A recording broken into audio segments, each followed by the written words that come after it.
Les actes de pédophilie sont abominables. Le bon développement des enfants relève de la responsabilité des adultes. Abuser d'eux est criminel. On ne le dira jamais assez. Et pourtant, c'est ce qu'ont fait des prêtres catholiques à travers le monde, trahissant la confiance qui leur était donnée en raison de leur fonction d'autorité religieuse. Les tentatives de relativiser ces affaires en disant que la majorité des actes de pédophilie se déroulent dans les familles, comme dans les institutions scolaires ou dans d'autres religions n'enlèvent rien à l'ignominie de ces actes. Les fautes des uns n'excusent pas les fautes des autres, surtout de la part de ceux qui se sont engagés dans le célibat consacré et qui prétendent détenir la voie du salut. Ce n'est pas dans un pays ni dans quelques pays, ce n'est pas quelques brebis galeuses, c'est toute l'Église catholique mondiale qui est accusée d'actes massifs de pédophilie et d'autres actes de violence à l'égard d'enfants qui étaient à sa garde dans des orphelinats par exemple. Ainsi donc il faut bien affronter aujourd'hui l'indéfendable. Tout était resté caché pendant des décennies. L'Église catholique fait face depuis des siècles à la révélation de nombreuses affaires d'abus sexuels sur mineurs commis par des prêtres, des religieux ou des laïcs en mission ecclésiale sur différents continents. Certaines de ces affaires ont été portées en justice, mais d'autres sont prescrites, souvent parce qu'elles ont été couvertes ou étouffées par la hiérarchie catholique. Comme par exemple le cas de 300 prêtres accusés d'actes pédophiles sur plus de 1000 enfants aux États-Unis. L'affaire concerne près d'1 millier de victimes. Jamais une enquête publiée par un jury populaire n'a révélé autant de cas. Le grand jury a découvert des preuves incroyables d'abus sexuels concernant 301 prêtres prédateurs. Selon le rapport, les représentants de l'Église catholique de l'État de Pennsylvanie étaient au courant des agissements des prêtres, mais ont décidé de garder le silence. Les évêques avaient accès aux archives. C'était de l'abus sexuel d'enfants, y compris des viols commis par des hommes adultes, des prêtres contre des enfants. La plupart des cas trop anciens sont désormais prescrits. Les prêtres ne pourront donc être poursuivis devant la justice, mais leurs noms seront rendus publics. Seuls 2 d'entre eux ont pu être inculpés. L'Église catholique est régulièrement visée par des affaires de pédophilie, mais les prêtres échappent souvent aux poursuites. En cause, les délais de prescription, trop courts selon le jury, qui a formulé plusieurs propositions de réforme. Avant les années 2000 en France, les cas d'abus sur mineurs étaient souvent traités, d'après les témoignages des évêques eux-mêmes, dans la confidentialité. La principale mesure prise était le plus souvent un changement d'affectation du prêtre, sans que ni le risque de récidive, ni la nécessité d'une thérapie et d'une sanction pénale, soient réellement pris en compte. La police et la justice rechignaient à enquêter et condamner les crimes pédophiles des prêtres catholiques. La justice comme la police et le gouvernement ne veulent surtout pas s'attaquer vraiment à l'Église pédophile universelle, comptant seulement sur le repentir. Et ceux qui osent dénoncer l'affaire, même à l'intérieur de la hiérarchie de l'Église, sont généralement punis durement. Ainsi les prêtres pédophiles peuvent compter sur les évêques pour garder leurs secrets et pour qu'ils essaient de pousser les victimes à ne pas porter plainte. Plus de 1000 victimes de prêtres pédophiles se sont manifestées en 4 ans auprès du centre d'arbitrage ou des points d'accueil mis en place par l'Église. 1000 victimes et autant d'abuseurs qui ne seront jamais inquiétés. Il a fallu parfois 40 ans aux personnes concernées pour se mettre à parler. Emmanuel Dupont, Vincent Wilbert. Elle avait promis plus de transparence. Pour la première fois depuis 3 ans, l'Église publie donc un rapport détaillé sur les victimes d'abus sexuels et leurs auteurs. Fermer les yeux et faire comme si tout cela n'était pas si grave, c'est nier l'injustice. Entre 2012 et 2015, plus d'1 millier de victimes ont été recensées par l'Église et le centre d'arbitrage instauré par le Parlement. Ce sont des personnes souvent âgées, donc à partir de 60 ans, et ça a duré donc dans leur vie 40-45 ans de silence, et ce sont des personnes qui vont porter cette blessure jusqu'à leur mort. 66% des victimes identifiées par l'Église avaient moins de 18 ans au moment des faits, 23% étaient âgés de moins de 10 ans. Selon le président de la commission, les auteurs sont aussi nombreux que leurs victimes. Ce sont des prêtres, des religieux, des laïcs affectés à la pastorale. 60% de ceux qui sont encore vivants ont aujourd'hui plus de 70 ans. Le comité de surveillance dira si avec certains d'entre eux on peut encore proposer quelque chose, un poste administratif ou n'importe, mais en tout cas au niveau pastoral, bien souvent, on demande de ne plus exercer de charge. Pas de condamnation judiciaire à l'égard des auteurs, car tous les faits recensés durant cette période sont prescrits. Certaines victimes ont été indemnisées, des compensations financières qui s'élèvent le plus souvent entre 5 et 10 000 euros. Au total, l'Église et le centre d'arbitrage ont versé près de 4 millions d'euros aux victimes. C'est pour cela que généralement le prêtre pédophile s'attaque de préférence aux enfants de familles pauvres. Il gagne la confiance des parents en les manipulant, achète des bonbons aux enfants, après quoi il les abuse encore et encore sexuellement. Lorsque ces familles pauvres portent plainte, l'archevêché achète leur silence avec de beaux billets. Aussi il ne faut pas oublier que ce n'est pas facile pour ces victimes de porter plainte, car malheureusement quand on est pauvre il est plus difficile de se faire entendre et de réclamer justice, surtout face à une institution aussi puissante que la religion catholique romaine. La hiérarchie catholique est consciente de cela et elle ne va pas se priver de cet atout pour étouffer les crimes de ces prêtres pédophiles. De plus, rien de trop grave, ils ne risquent même pas la condamnation divine, car la secte catholique leur a donné le pouvoir de pardonner le péché. Après un viol d'enfant, il leur suffit juste de faire un tour au confessionnal, reciter un Notre Père et 10 Je vous salue Marie et hop, tout est fini. Le secret sera bien gardé et le pédopêtre peut maintenant retourner à ses occupations, ainsi il pourra continuer à tripoter les pauvres enfants innocents comme si rien ne s'était passé. Il n'y a aucun homme qui peut enlever vos péchés. Vous pouvez aller vers des hommes, des pasteurs, des prêtres, ainsi de suite. Aucun homme ne pourra vous pardonner vos péchés. Aucun. Vous allez repartir du confessionnal courbé avec vos péchés. Même si le curé a dit absolutati, avec des signes à abracadabra, voyez, les péchés sont là. Le schéma est toujours le même, c'est un cercle vicieux, il y a même des situations dans lesquelles on trouve des prêtres pédophiles qui absouent les péchés d'autres prêtres pédophiles. Et que dire de la complicité de certains parents catholiques dans cette affaire? Ils se taisent volontairement afin de protéger la réputation de leur religion, n'ont-ils pas de cœur? Comment peuvent-ils rester silencieux après que leurs propres enfants aient subi de telles humiliations abominables? La réponse c'est qu'ils ont trop peur de faire face à la réalité. Aussi certains verraient cela comme un acte de trahison, une attaque contre la Sainte Église catholique. Ils sont inquiets, car l'Église de Rome se saigne de l'intérieur, avec le départ des prêtres, le faible recrutement, les scandales sexuels, les excommunications. Surtout la chute des ordinations de prêtres catholiques qui est un phénomène mondial, la hiérarchie catholique n'a pas d'autre choix de protéger ces innombrables prêtres pédophiles tout en sollicitant le silence ou la collaboration des victimes. De ce fait on peut dire que l'Église catholique romaine est un véritable repère de prêtres pédophiles. Il n'a pas plus grande déception que d'être victime d'une institution à laquelle on croit et qu'on a donné toute notre énergie. Il ne reste plus aux croyants qu'à se réfugier dans ce qu'on nomme le blocage psychologique ou encore d'une façon plus imagée l'aveuglement volontaire. Il refuse de discuter, d'analyser, de reconnaître les méfaits et les crimes de sa religion parce qu'il risquerait de perdre la foi et de mettre ainsi en danger son salut éternel, car depuis longtemps on lui a mis dans le crâne que son salut dépendait de l'Église catholique. Malgré une multitude de cas de pédophilie de prêtres et de multiples preuves qu'elles ont été cachées et étouffées, et même cautionnées par la hiérarchie catholique, l'Église est décidée à ne rien changer et à continuer de protéger les prêtres pédophiles. Voici un extrait d'un documentaire qui expose bien cette réalité. On publie la liste des prêtres visés par des accusations crédibles. L'Église sait pertinemment qui ils sont et où ils se trouvent. La diffusion de ces noms serait un service précieux rendu au grand public. Anne Barrett Doyle est confrontée quotidiennement à la face la plus sombre de l'Église. Elle reste pourtant une catholique fervente. En parcourant sa base de données, je découvre un dossier particulièrement sordide, celui du père Nicola Corradi, un prêtre italien.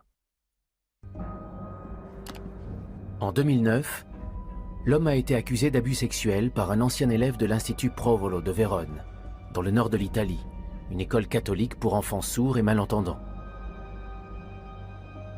j'apprends qu'il a depuis été muté dans un établissement du même réseau en Argentine. Gianni Bisoli a été le premier à accuser le père Corradi. À l'âge de 9 ans, après avoir perdu l'audition, il est envoyé par ses parents à l'Institut Provolo de Vérone. Don Nicola veniva nel cortile dove c'è pomeriggio. Laboratorio falegname veniva fino qua, per Oca, c'è chiuso dove c'è magazzino Sagatura. Veniva, togli i pantaloni, io vuoi, io non me ne prego. Fino qua, da bugiato, scroto, facevo male.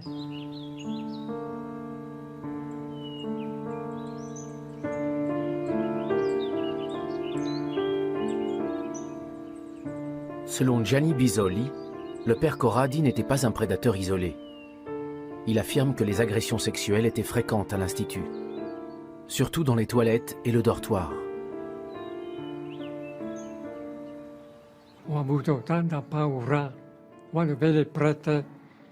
Fino un attimo camera, facciamo.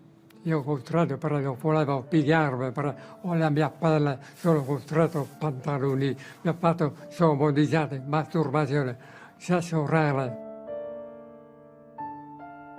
Io speravo di dire mamma, mai venuta, guarda i genitori, come stai tu, dove è la tua mamma? Mai, sempre solo. Mi piace. Les mauvais traitements étaient bien systématiques à l'Institut.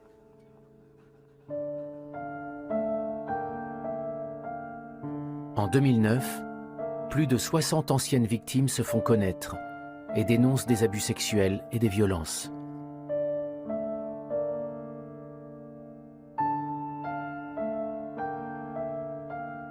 Trois ans plus tard, une commission d'enquête mise en place par le Saint-Siège leur répond. Ses conclusions sont plutôt tièdes. Presque aucun de ces prêtres n'a été condamné. Seuls 2 d'entre eux ont été rappelés à l'ordre. Du point de vue de la loi civile, tous ces délits étaient hélas prescrits. Et le Vatican n'a même pas accordé le moindre dédommagement aux victimes. Voici la lettre adressée à l'avocat des victimes par le diocèse de Vérone, au nom du Vatican. Franchement, je suis perdu. D'un côté, il reconnaît que des abus ont eu lieu à grande échelle à l'Institut Provolo. De l'autre, il affirme que les accusations arrivent trop tard pour pouvoir être étayées. Le père Corradi n'est mentionné nulle part. Et le témoignage de Gianni Bisoli est jugé peu crédible, contradictoire et incohérent. Par-dessus le marché, aucun prêtre n'est relevé de ses fonctions. Un seul se voit interdire tout contact avec les enfants. Père Corradi, à l'Institut, a coïncidé avec l'apparition de toute une série d'infractions d'une extrême gravité, telles que la corruption des mineurs, les viols et les agressions sexuelles. Les cibles en étaient les pensionnaires de l'Institut. J'emploie sciemment le terme de corruption de mineurs. Il n'est pas usurpé, dans la mesure où les enfants se sont mis à reproduire entre eux les conduites déviantes que le prêtre Corradi leur avait montrées. C'était un cercle vicieux. Parmi les victimes des viols, il y avait des enfants qui n'avaient que 7 ans. Les agressions sexuelles qu'on leur a infligées sont si abominables qu'elles dépassent l'entendement. Je pense notamment au cas du prêtre qui avait fait de la sodomie sa stratégie de viol sur les mineurs. Il s'agit vraiment d'accusations gravissimes. L'histoire de Joël illustre bien le cycle de violence qui se perpétuait à Provolo. Il a été agressé par un pensionnaire plus âgé, lui-même victime d'abus sexuels.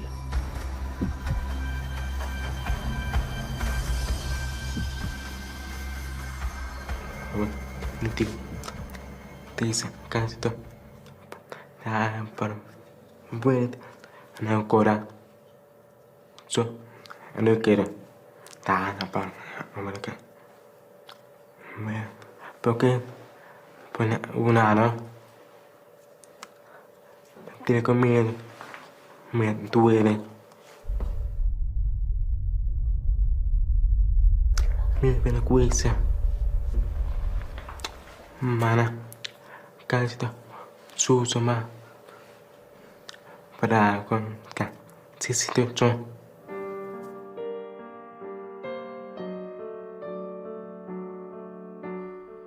La mère de Joël comprend qu'il se passe quelque chose en découvrant un dessin que le petit garçon rapporte à la maison. Une fois, Joël m'a montré un dessin pornographique avec un homme en train de faire une fellation à un autre homme. Ma réaction a été de lui coller une gifle. Du coup, mon fils s'est muré dans le silence. Je l'ai envoyé se coucher.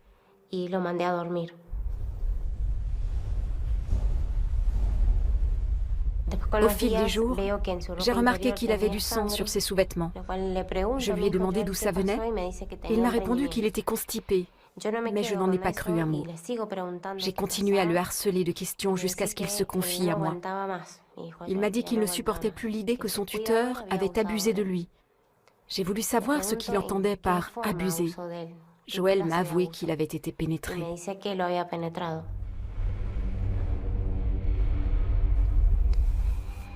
Le même tuteur l'avait forcé à violer un autre garçon. Joël n'avait que 9 ans au moment des faits.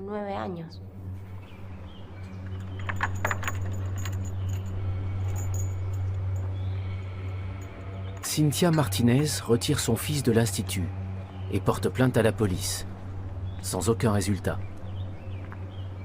Depuis 2008, combien d'enfants auraient pu être sauvés si des mesures avaient été prises ? J'ai bien vu que la procureure qui prenait ma déposition ouvrait de grands yeux quand j'ai prononcé le nom d'Église catholique. L'air de dire « Mais qu'est-ce qui va me tomber dessus ?»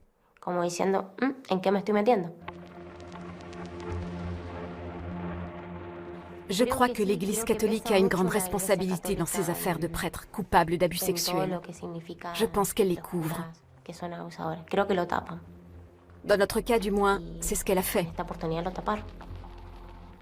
Ils n'ont jamais levé le petit doigt. Ils ne sont jamais allés voir ce qui se passait sur place. Ils n'ont jamais ouvert la moindre enquête. Rien n'a été fait, absolument rien. À aucun moment tout au long de ces années.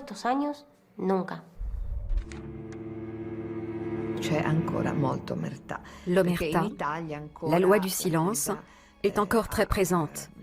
Car en Italie, l'Église tient une place prépondérante. C'est une institution assez puissante, et il est probable que ceux qui souhaiteraient la défier n'osent pas franchir le pas.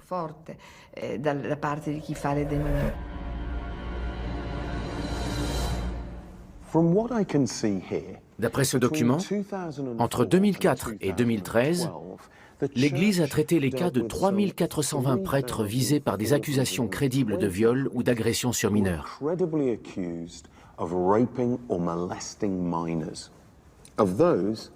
Parmi eux, 848 ont été bannis des ordres et 2572 ont écopé d'une sanction moins sévère. Un quart seulement a donc été défroqué.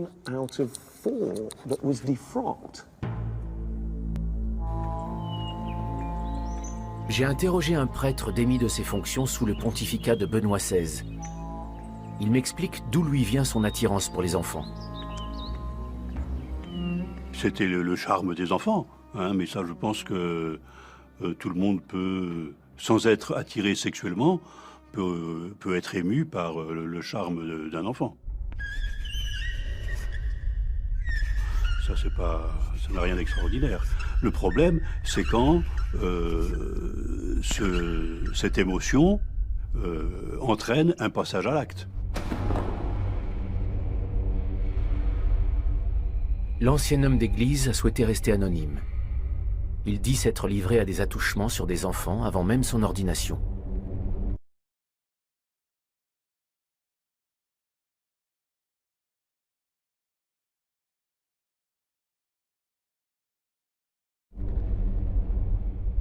Au séminaire, il n'y avait absolument aucune formation aux réalités sexuelles, aucun discernement psychologique. Même ultérieurement, dans les séminaires, je n'ai eu aucune formation morale. Pas seulement de sexualité, même de morale. À cette époque-là, où je me suis livré à des attouchements, à quelques attouchements qui étaient donc des agressions sexuelles. J'ai eu des relations assez suivies avec un jeune garçon. Je ne l'ai pas violé, je l'ai caressé. Je fais des attouchements. Oui, je le caressais sur les parties intimes, oui. Je faisais des fellations. Certains prêtres s'en sont aperçus et m'ont dit « fais attention ». Mais on n'a absolument pas accordé à cela l'importance que ça aurait dû avoir. C'était des questions dont on ne parlait pas, purement et simplement. En 2005, après plus de 20 ans de prêtrise, il est arrêté pour abus sexuels sur 2 mineurs. 5 ans plus tard, il est renvoyé de l'église. Et j'ai vécu ça comme un assassinat. Un assassinat ecclésiastique. Si on veut lutter contre la pédophilie, c'est pas en sanctionnant les pédophiles qui sont passés à l'acte qu'il faut le faire. C'est avant qu'ils passent à l'acte. Nous sommes à Altoona, à 2 heures de route de Philadelphie. La région est en majorité peuplée de descendants d'immigrés européens, venus travailler dans les aciéries et les mines de charbon. L'Église catholique a toujours été puissante ici. En août 2015, une perquisition est ordonnée dans ce bâtiment administratif. Il s'avère que le diocèse y a enterré discrètement des centaines de dossiers d'abus sexuels datant des 40 dernières années. Ces archives secrètes étaient remplies de classeurs et de cartons qui renfermaient pas moins de 115 000 documents concernant les agissements des prêtres du diocèse. Un chiffre ahurissant. L'enquête fait état de centaines d'enfants ayant subi des abus sexuels et met en cause au moins 50 prêtres. Et peu de temps avant ces révélations, certains hommes d'église mentionnés dans ces documents étaient encore en poste. L'enquête a été conduite par Daniel Dye, procureur général adjoint de l'État. Après 2002, beaucoup de gens s'attendaient à des changements de grande ampleur. L'Église avait promis des réformes. À Altoona Johnstown, on n'en a pas vu. Les évêques ont continué à permettre aux pédophiles de sévir, à les couvrir et à faire de la rétention d'informations. Ils n'ont pas donné aux paroissiens et aux victimes les éléments qui leur auraient permis de protéger leur famille.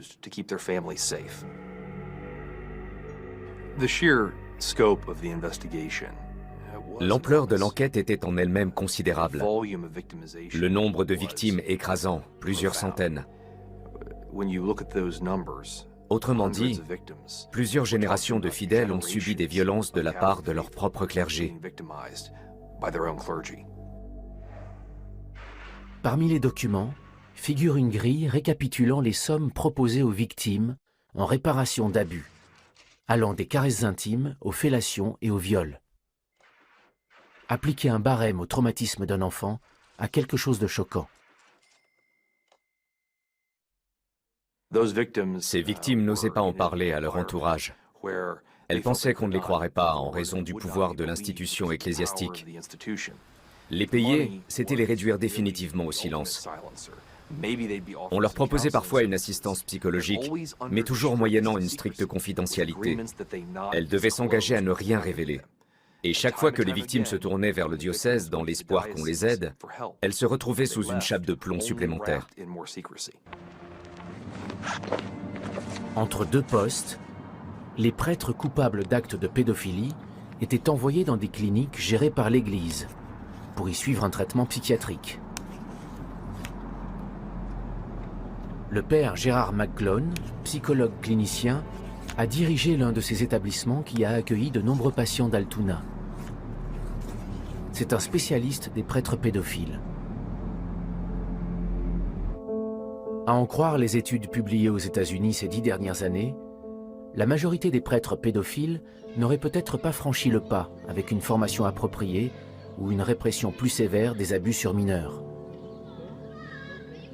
Trop souvent, on dit qu'il s'agit de quelques brebis galeuses. On met tout sur le dos d'une poignée de prêtres.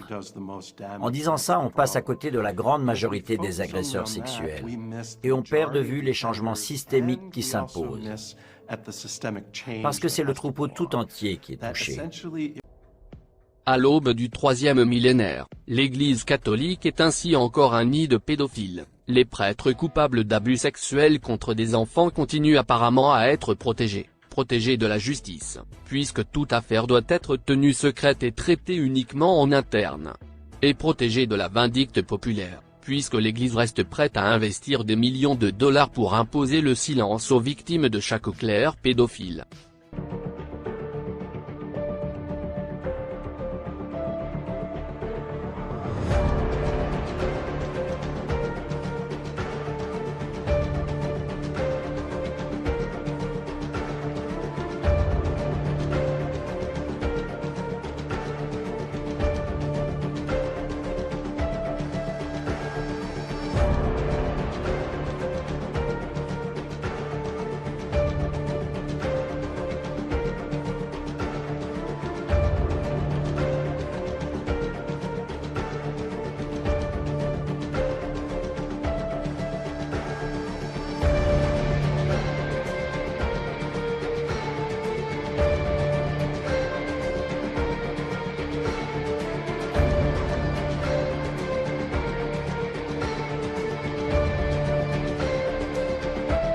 Le Père du ciel, Jésus a dit l'homme ne vivra pas seulement de peur, mais de toute parole qui sort de la bouche du Seigneur.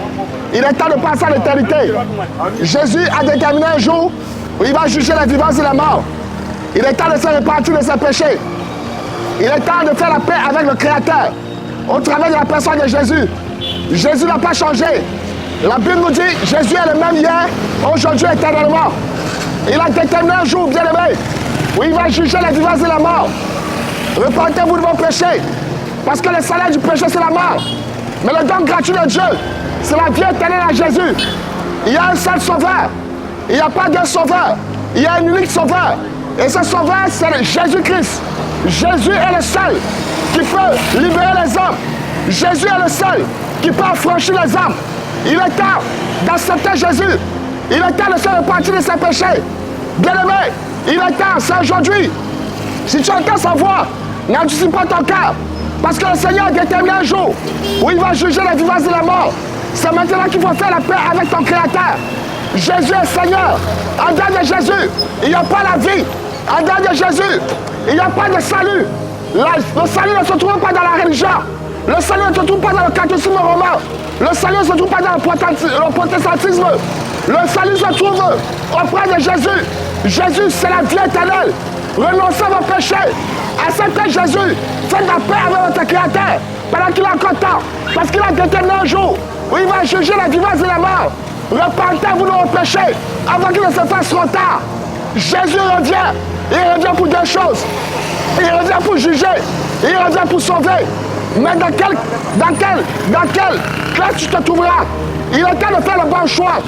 Jésus revient. Jésus revient.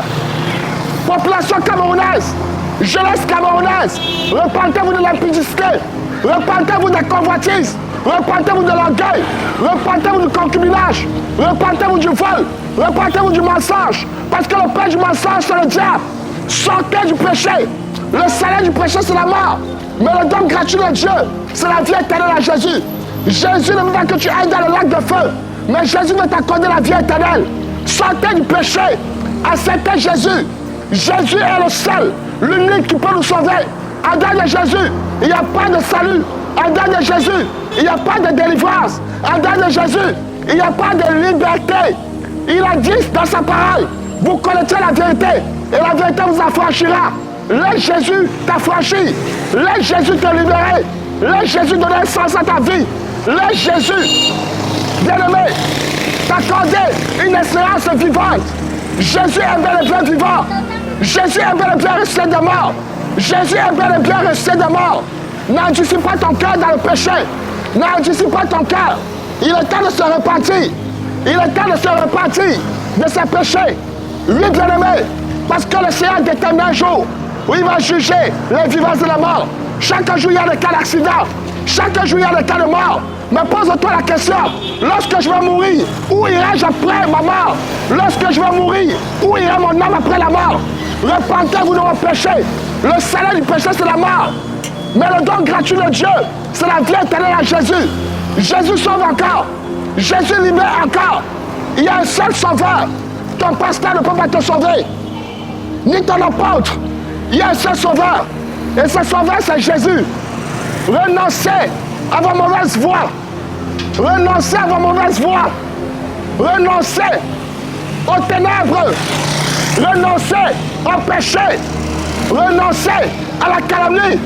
Renoncez au mensonge. Renoncez à l'ivrognerie. Renoncez à l'adultère. Renoncez à l'impudicité. Renoncez à ces choses. Parce que le salaire de ces choses, c'est la mort. Mais le don gratuit de Dieu, c'est la vie éternelle à Jésus. Jésus sauve encore. Jésus libère encore. Jésus est le même. Il ne change pas. Il est le même. C'est l'alpha et l'oméga. L'alpha et l'oméga. C'est l'alpha et l'oméga. Bien-aimés, sortez du péché. Venez à Jésus. Ses bras sont grandement ouverts. Il vient encore t'accueillir. Afin que tu passes la vie éternelle avec lui. Là, Jésus t'a franchi. Là, Jésus t'a libéré. Là, Jésus donne un sens à ta vie. Là, Jésus, bien-aimé, donne un sens à ta vie. C'est maintenant qu'il faut faire le bon choix. Ce n'est pas demain, c'est aujourd'hui. Et si tu entends sa voix, n'endurcis pas ton cœur. Si tu entends sa voix ce matin, n'endurcis pas ton cœur. Lui, bien-aimé, parce qu'il a réservé un jour où nous allons rendre compte. Il a réservé un jour où nous allons rendre compte de nos péchés. Il a réservé un jour où nous allons rendre compte de nos péchés. Il est temps de se repentir. Il est temps de se repentir. Si tu le rates comme l'alpha, lui, bien-aimé, tu ne vas pas le rater comme l'oméga. Il est temps de l'accepter. Il est temps de l'accepter, mon frère, dans ton cœur, afin qu'il te donne de marcher en nouveauté de vie. Jésus n'a pas changé. Jésus est le même. Hier, aujourd'hui, éternellement. Jésus, oh Dieu, sortez du péché. Le salaire du péché, c'est la mort. Mais le don gratuit de Dieu, c'est la vie éternelle à Jésus. Jésus sauve encore. Jésus libère encore. Jésus a franchi encore. Ne laissez pas le diable vous tromper. Ne laissez pas le diable vous mentir. Ne laissez pas le diable vous tromper. Le salaire du péché, c'est la mort. Mais le don gratuit de Dieu, c'est la vie éternelle à Jésus. Jésus est le même. Jésus est le même. Il ne change pas. Il ne change pas. Si tu savais comment les hommes vont te plier quand tu vas mourir, tu ne vas rien faire pour plaire à l'homme. Quand tu vas mourir, les hommes vont te plier. Quand tu vas mourir, tu seras seul. Oui, bien-aimé, même ton épouse ne te souvient pas dans le tombeau. Il est temps, bien-aimé, de racheter le temps. Parce que les jours sont mauvais. Jésus est le même. Jésus ne change pas. Jésus a franchi encore. Réconciliez-vous avec le Père. Réconciliez-vous avec le Père. Réconciliez-vous avec le Père. Réconciliez-vous avec Jésus. Réconciliez-vous avec Jésus. Avant qu'il ne se fasse trop tard. Réconciliez-vous avec Jésus. C'est maintenant, sortez de la sorcellerie. Sortez de la sorcellerie. Sortez du vol. Sortez de la masturbation. Sortez de la pornographie. Parce que le salaire de ces choses, c'est la mort. Mais le don gratuit de Dieu, c'est la vie éternelle. Ton argent ne t'accordera pas la vie éternelle. Tes comptes qui sont bourrés ne t'accorderont pas la vie éternelle. Jésus est le même. Jésus libère encore. Jésus a franchi encore. Venez à Jésus et vous aurez la vie éternelle. Venez à Jésus et vous serez sauvés. Jésus sauve. Jésus agit encore. Jésus se manifeste encore. Il est temps de sortir de la délinquance. Il est temps de sortir de ces choses, du mensonge. Parce que le salaire de ces choses, c'est la mort. Oh, jeunes gens, réconciliez-vous avec le Créateur. Réconciliez-vous avec le Créateur. Ne laisse pas le monde t'engloutir. Ne laisse pas le monde te sortir du Seigneur. Jésus agit encore. Il est temps, bien-aimé. C'est maintenant qu'il faut faire la paix avec le Créateur. C'est maintenant. Demain, ce sera trop tard. Si aujourd'hui tu entends sa voix, n'endurcis pas ton cœur. Oui, n'endurcis pas ton cœur. Oui, bien-aimé, la pratique de la fellation. Oh, bien-aimé, c'est le péché. La fellation est un péché qui conduit dans le lac de feu. Il est temps de se repentir. Oui, bien-aimé, Dieu n'est pas un Dieu de fellation. Oui, Dieu n'est pas le Dieu de la fellation. Oh, bien-aimé, la bouche est faite pour manger. La bouche n'est pas faite pour insulter. La bouche n'est pas faite, bien-aimé, pour la fellation. La bouche est faite pour manger. Sortez du péché. Renoncez à la pornographie. Jésus veut te libérer. Jésus veut t'affranchir. Jésus veut te donner une nouvelle espérance. Beaucoup meurent. Mais posons-nous la question. Où vont tous ceux-là qui meurent? Où vont tous ceux-là, bien-aimés, qui meurent chaque jour? Une porte est ouverte. Une porte est ouverte. Et la porte qui est ouverte, c'est le salut. Jésus ne change pas. Sors du péché. Arrêtez avec le concubinage. Sortez de la masturbation. Sortez de la pornographie. Le salaire du péché, c'est la mort. Mais le don gratuit de Dieu, c'est la vie éternelle à Jésus. Jésus sauve. Jésus sauve. Jésus libère. Sortez du péché. Sortez du péché. Venez à Jésus pour avoir la vie éternelle. Venez à Jésus pour avoir le salut. Venez à Jésus pour être sauvé. Jésus a franchi encore. Jésus libère encore. Oh bien-aimé, Jésus agit encore. Il y a un seul nom, la bonne folie. La bonne folie, c'est ça. C'est ça la bonne folie. C'est crier comme ça. Oh bien-aimé, ton argent ne te sauvera pas. Oh, si tu veux aller dans ton péché, va seul. N'entraîne pas les autres. Sortez du péché. Revenez à Jésus. Le salaire du péché, c'est la mort. Mais le don gratuit de Dieu, c'est la vie éternelle à Jésus. Jésus sauve. Jésus sauve, jeune fille. Accepte Jésus. Renonce au péché. Accepte Jésus et renonce au péché. Alléluia. Au nom de Jésus. Au nom de Jésus. Jésus libère encore. Jésus a franchi encore. Jésus libère encore. Jésus a franchi encore. N'attendez pas le dernier jour. Parce que au dernier jour, il se fera trop tard. Au dernier jour, il se fera trop tard. Peut-être que tu n'auras pas l'occasion de te repentir. Beaucoup sont morts dans les crèches d'avion. Beaucoup sont morts en prenant l'impulse. Il y a eu un accident et beaucoup sont morts. Ils n'ont pas eu le temps de se repentir. Ils n'ont pas eu le temps de demander pardon à Dieu. Bien-aimé, pendant que tu es encore vivant, saisis l'occasion. Repends-toi de ton péché avant qu'il ne fasse trop tard. Repends-toi de ton péché avant qu'il ne fasse trop tard. Repends-toi de ton péché avant qu'il ne se fasse trop tard. C'est maintenant. C'est aujourd'hui le jour de ton salut. Et si tu entends sa voix, n'endurcis pas ton cœur. Sa voix te dit sors du péché. Sa voix te dit, oh Saint Jésus, tu ne peux pas te sauver. Le chapelet ne peut pas te sauver. Le chapelet ne peut pas te sauver. Oh, bien-aimé, la Vierge Marie ne peut pas te sauver. Il y a un seul sauveur. Il porte le nom le plus glorieux, le nom le plus puissant. Et ce nom, c'est Jésus. Et ce nom, c'est Jésus-Christ. Oh, Jésus-Christ est le chemin, la vérité, la vie. En dedans de lui, il n'y a pas la vie. En dedans de Jésus, il n'y a pas de salut. Repentez-vous de vos péchés. Revenez à Jésus. Jésus dans la vie. Jésus libère encore. Repentez-vous de vos péchés. Venez à Jésus. Il vous accordera la vie éternelle. La vie éternelle, bien-aimé. Repentez-vous de l'impudicité. Repentez-vous de l'avortement. Repentez-vous du concubinage. Repentez-vous de l'immoralité sexuelle. Repentez-vous du lesbianisme. Repentez-vous du vol. Jésus est Seigneur. Jésus est Seigneur. Alléluia. Jésus est Seigneur. Jésus est Seigneur. Il est temps, bien-aimé, de faire le bon choix. Lorsqu'on est encore en santé, bien-aimé, il est temps de faire le bon choix. Fais le bon choix. Fais le bon choix pendant que tu es encore vivant. Fais le bon choix pendant que tu marches encore sur tes deux pieds. Fais le bon choix, bien-aimé. Fais le bon choix